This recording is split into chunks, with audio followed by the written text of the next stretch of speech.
Wish you happy Diwali. मैं इसके साथ सभी हिंदुओं को जो आज विश्व में दीपावली का त्यौहार मना रहे हैं, आज छोटी दिवाली के नाम से कल बड़ी दीपावली के नाम से मनाया जाएगा। लक्ष्मी पूजन होगा, लोग अपने धन में वृद्धि के लिए लक्ष्मी माता की पूजा करेंगे और 3 आदर्श धारण करेंगे। 4 दशरथ जैसा आदर्श पिता की भूमिका वाले, राम जैसा आदर्श पुत्र की भूमिका वाले, लक्ष्मण जैसा आदर्श भाई की भूमिका वाले और सीता जैसा आदर्श पत्नी की भूमिका में महिलाएं अपनाने के लिए आज प्रण लेंगी कि हम भी उस जैसा आचरण करें, उस जैसी पत्नी बनकर आचरण करें। वन गमन के समय कहा था कि मैं भी उसी जीवन को जीऊंगी। तो ये अच्छी बातें सभी लोग खुशी से मनाएं। और जो मैंने कहा आदर्शों की बात, अच्छी बात किसी भी धर्म और समुदाय किसी भी ग्रंथ में हो ले लेनी चाहिए, सुन लेनी चाहिए। तो सभी अन्य धर्मावलंबियों का भी दीपावली जिस उपलक्ष्य मनाई जा रही है, रामचंद्र जी के घर वापसी पर अयोध्यावासियों ने खुशी मनाई थी, तो महत्व है हर त्यौहार का। मैं यहाँ महत्व को रेखांकित कर रहा था, तो अन्य लोग भी, धर्मावलंबी भी इस खुशी में साझेदार हैं और अच्छी बातें अपनाने के लिए प्रेरित हों। दूसरा, अभी मैं भारत माता के लिए भी कह रहा हूँ कि जो ये धरती है, रामचंद्र की, दशरथ की, सीता की, लक्ष्मण की, इस पर कल मैं हिंदू के टाइटल से हमने पहले कहा था कि हमारा चैनल देशवासियों को एक नया संदेश देना चाहता है, ईश्वर से एक प्रार्थना करना चाहता है कि हमारे देश में और दुनिया में गरीबी और गुंडागर्दी खत्म हो। कल एक महिला कद्दा हिंदू में जो पूर्व मुख्यमंत्री की पत्नी है, अंडरवर्ल्ड के लोगों के साथ जिसकी पिक्चरें महाराष्ट्र का एक नेता और पूर्व मुख्यमंत्री जो जारी कर रहा है, ये सीता जैसे आदर्शों को अपनाना पड़ेगा और ये देखना पड़ेगा कभी सीता या किसी महिला का अनावश्यक रूप से छवि खराब करने का कोई प्रयास ना हो। और यदि सदप्रयास है तो उस महिला को भी दंड दिया जाना चाहिए। उसके बचाव के भाषण देने वालों को मैं कहूँगा कि होश में आएं और यदि बात तह तक जानी चाहिए कि वो दोषी है या निर्दोष है। दोषी है तो बख्शी ना जाए, कानून के शिकंजे में आ जाए और उसको देवी का नहीं दूसरा टाइटल दिया जाए। और अगर देवी के साथ ऐसा हुआ है तो आरोपी दुष्ट की भूमिका में आ जाएगा। ये बहुत बड़ा मुद्दा उभरा है आज इस त्यौहार के दिन में, इसलिए कह रहा हूँ कि न्याय की बात चलती है, न्याय की धरती है, ये उचित नहीं है और ऐसा लक्ष्मी पूजन भी काम का नहीं है। अगर अंडरवर्ल्ड से किसी ने संबंध बनाकर और लक्ष्मी को इकट्ठा करने का प्रयास किया है तो ये दुष्टता की हदें पार करने से ज़्यादा कुछ नहीं। आरबीआई के चेयरमैन चौधरी साहब, जो पुनीत चौधरी, जो भी राजस्थान में उनकी जो जमानत जो कस्टडी जो यानी बेल देने से मना किया है माननीय अदालत ने, उस व्यक्ति को भी हम आमंत्रित करते हैं हमारे यहाँ मीडिएशन काम में कि वो मर्जी से बता देगा। मुझे आशा है चाहे फडणवीस की पत्नी हो, चाहे पूरी चौधरी आरबीआई का चेयरमैन हो जिसको चोरी के आरोप में फ्रॉड और जालसाजी और अवैध धंधे के मामले में गिरफ्तार किया हुआ है। हमें विश्वास है हम हमारे मीडिएशन कोर्ट उनको बुला रहे हैं और हम करें कि वो अगर उन्होंने अपराध किया तो स्वैच्छिक रूप से वो उगल दें, अनावश्यक रूप से मीडिया की खबरें ना बने। इससे भारतीय नौजवानों का हौसला पस्त होता है। जो लोग रोल मॉडल बनने चाहिए थे, अगर वो कीचड़ और कचरे में पड़े दिखाई देते हैं, हताशा फैलती है युवाओं में। भगत सिंह जी जैसे भगत सिंह अब भी इस देश में जन्मे हुए हैं, उस नस्ल का खात्मा नहीं हुआ है। एक से एक वीर जन्मा हुआ और वो देश के लिए मर मिटने को तैयार भी रहते हैं। बजाज जमनालाल जी जैसे मुझे याद है, कहते थे गांधी जी को कि जितना धन चाहिए उतना लीजिए। यानी मेरा मतलब ये है कि उनका जान न्यौछावर से नहीं, वो अपना धन न्यौछावर कर देते। राष्ट्र के लिए कई प्रकार से सेवा की जाती है, कोई तन से करता है, कोई मन से करता है, कोई धन से करता है। मैथिली शरण गुप्त जी की मुझे बात याद आ रही, राष्ट्र कवि की। वो कहते थे मेरा देश जल रहा है कोई नहीं बुझाने वाला। अलग जगाते थे राष्ट्रवाद का। न वो तन देते थे, न मन देते थे, न धन देते थे, न तन देते थे। वो लोगों को अपना मन देते थे। यानी उनके मन में राष्ट्रवाद बसा हुआ था, कुट कुट कर भरा हुआ था, और वो भारतीयों को राष्ट्रवाद के लिए प्रेरित करना चाहते थे। और इसलिए कहते थे मैं स्वर्ग का संदेश लेकर आया हूँ और इसी धरा को स्वर्ग बनाने आया हूँ। रामचंद्र जी के माध्यम से उन्होंने इस टाइप की बातें कही थी, अपना वो बनाकर एक पत्र बनाकर कि मैं इस धरा को मैं स्वर्ग लेकर नहीं आया हूँ, इसी धरा को स्वर्ग बनाऊँगा। तो मैं कहता हूँ कि राष्ट्र सेवा कई प्रकार से की जाती है, तन देकर, मन देकर, धन देकर। एक व्यक्ति अपना जीवन का बलिदान करके सेवा करता है, दूसरा व्यक्ति अपनी गाड़ी खून पसीने की कमाई राष्ट्र के नाम करके भी सेवा करता है, और तीसरा मैथिली शरण गुप्त जी जैसे और भी मैथिली शरण इस धरती पर एक से एक जन्मे हुए हैं, जिन्होंने समय समय पर भारतवासियों का हौसला बढ़ाया है। मुझे लता मंगेशकर, उस बहन जी का वो सुरीला गाना राष्ट्रवाद से भरा हुआ याद आता है, ए मेरे वतन की लोगों जरा आँखों में भर लो पानी, जो शहीद हुए हैं उनकी ज़रा याद कर लो कुर्बानी। और उस टाइम जब ये भारत चीन युद्ध के समय का गाना था, तो उन्होंने उस गाने के माध्यम से भारतवासियों को हौसला दिया, उन शहीदों की शहादत को नमन किया।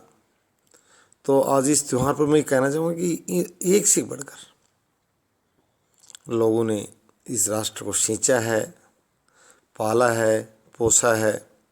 और द हिंदू की जो आगे खबरें बढ़ी, मैं फिर उन पर आगे हो जाऊँगा, क्योंकि मीडिएशन कोर्ट चैनल की मालिका डॉक्टर मुकेश मीडिएशन कोर्ट चला रही हैं।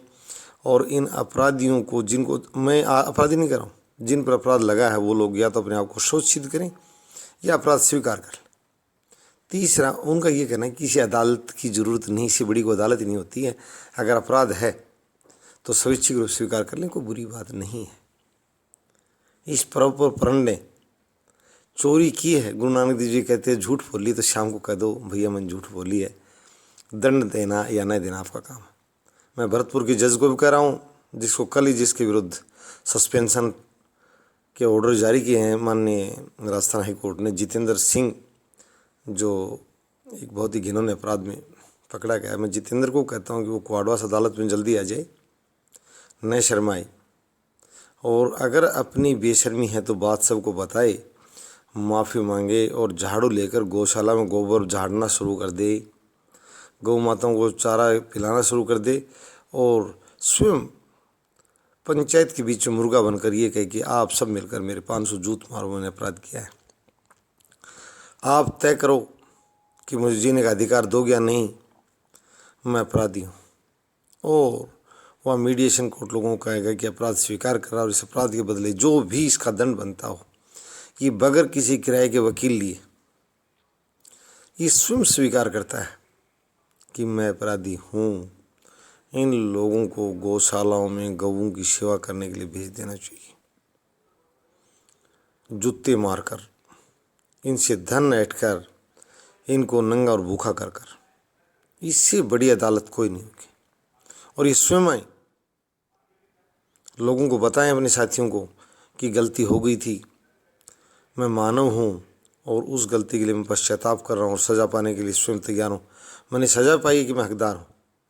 मैं ये आज हमारा मीडिएशन कमेटी कहता है कि अपराधी स्वयं कबूल करें कि अपराध गलती से हो गया। अगर किसी महिला की इस तरह की ट्विटर फोटो डाली जा रही हैं अंडरवर्ल्ड के लोगों के साथ, तो बात क्लियर होनी चाहिए। उस महिला का चीरहरण हो रहा है या उसके बुरी कृत्यों का पर्दाफाश हो रहा है।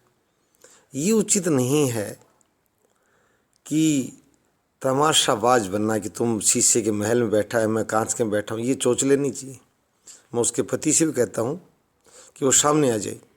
अगर उसकी औरत उसकी पत्नी के साथ इस तरह के गद्दारी और चीरहरण हो रहा है तो हम उसके साथ, हम पांडव बनकर लड़ेंगे उसके साथ, चिंता ना करें।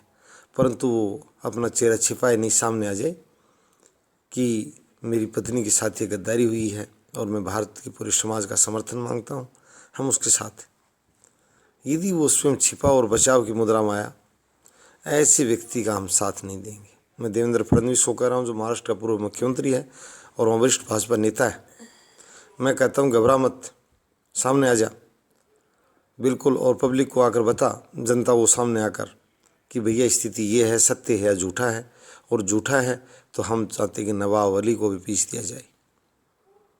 नवाब अली को सड़कों पर पीट कर दौड़ाया जाएगी। एक महिला की इज्जत को हड़पने का प्रयास कैसे किया उसने। परंतु देवेंद्र फडणवीस की पत्नी और नवाब अली, नवाब मलिक दोनों निर्दोष नहीं, दोषी एक है। मैं शुरू से कहता हूँ, मीडिएशन कोर्ट ये कहता है कि सत्य और असत्य को पहचाना चाहिए। आज यही बात आ गई है। आज दीपावली के पर्व पर हम यही प्रण ले रहे हैं कि देश से गरीबी और गुंडागर्दी खत्म हो। हम भारत माता की इस पावन धरती से, इस विश्व समुदाय की भी हम प्रार्थना करते हैं कि गरीबी और गुंडागर्दी का खात्मा हो। और हमारे लक्ष्मी पूजन भी इसलिए होता है कि इतनी लक्ष्मी आई ताकि गरीबी का विनाश हो। मैं आज ये भी लक्ष्मी माता के चरणों में नमन कर रहा हूँ कि भारत माता से गरीबी का जो एक कलंक है ये समूल रूप से नष्ट हो जाए और भारत एक सुख और समृद्धि वाला देश बन जाए। मैं सभी के, हमने पहले भी कहा था कि हम प्रॉस्पर सोसाइटी के लिए विश कर रहे हैं, भारत ये समाज के लिए, और जल्दी भारत एक समृद्ध राष्ट्रों की और समृद्ध समाज, ये बहुत बड़ी बात है। सरकारें धनी बन सकती हैं गरीब जनता पर अंधाधुंध टैक्स आरोपित कर कर, उनके पास तो लक्ष्मी आ जाती है, डंडा है, डंडा चलाओ और धन लाओ, उनको कोई दिक्कत नहीं है कहीं भी। हमें बड़ी खुशी होती है जब गरीब यानी आम लोगों को, यहाँ गरीब शब्द बिल्कुल समाप्त करेंगे हम धीरे धीरे। गरीब शब्द ही, गरीब एक अच्छा शब्द नहीं है। प्रार्थना भी करेंगे और प्रयास भी करेंगे। हम यही कहना चाहते हैं कि चैनल प्रार्थना करेगा, प्रयास भी करेगा कि इस गरीब और गरीबी दो शब्दों का समूल नाश हो। ये भारत माता के यहाँ से जो हजारों और लाखों सालों से बसी हुई हैं, ये दोनों, यानी गरीबी चली जाए तो हमारा गरीब बचेगा नहीं, उसका टाइटल बदल जाएगा, he is not a poor. और ऐसे ही समाज का निर्माण हम करना चाहते हैं। और ये जो नोएडा में बताया गया, सेना के वरिष्ठ अधिकारियों पर दबिश दी है पुलिस ने, और मैं सेना के लोगों से भी कहता हूँ कि वो अपने उन भ्रष्ट और नीच अधिकारियों के मामले में अगर वो निर्दोष हैं तो पैरवी करें और आरोप लगाने वालों को दंड दिया जाए, और यदि वो दोषी हैं तो वो सेना के अधिकारी, उनकी पेंशनें बंद कर दी जाएं और उनको भी सिर्फ एक छोटे निक्कर के रूप में और सड़कों पर दौड़ाया जाए जूत मारते हुए कि सेना के अधिकारी नहीं हैं। उन्होंने सेना छवि खराब की, इसके लिए मैं विशेष रूप से उनको चाहता हूँ कि आजीवन कारावास जैसा माननीय अदालतें दंड दे दें, ताकि रोडों पर उनके चेहरे, जीवित चेहरे द्वारा नजर न आए। तो ये जो 4 अपराध की जो बातें चल रही थी, मैंने ये भी कहा कि गरीबी और गुंडागर्दी का इस दीपावली पर हम ईश्वर से कामना करते हैं कि इस पावन धरती से विदा हो जाएं दोनों, गरीबी और गुंडागर्दी। इन गुंडागर्दी भी जनता का, मैं छोटे छोटे बच्चे से पूछते हैं कि अंकल इनको कोई कुछ मारता नहीं है कि हम जो छोटी गलती कर देते हमें पीटा जाता है। तो हम चाहते हैं कि इनको ज़्यादा पीटा जाए। बच्चा जो छोटी गलती करता, खिलौना तोड़ता है तो भी उसको पीटते हैं घर पर कि क्यों तोड़ दिया। तो इन्होंने हमारा बहुत बड़ा खिलौना तोड़ने का प्रयास किया है। जितेंद्र ने न्यायिक सेवा का मनोबल तोड़ने का प्रयास किया। मैं आज न्यायाधीशों से कहता हूं कि वो अधिक से अधिक वीडियो जारी करें जितेंद्र के खिलाफ। जितेंद्र को क्या दंड दिया जाएगी, इसके लिए मैं भारत के सर्वोच्च न्यायालय के मुख्य न्यायाधीशों से पूछना चाहता हूं कि वो ज़रूर हमारे साथ आ जाएंगे। ये चैनल नहीं, ये भारत माता की तस्वीर बदलने का एक कार्यक्रम है।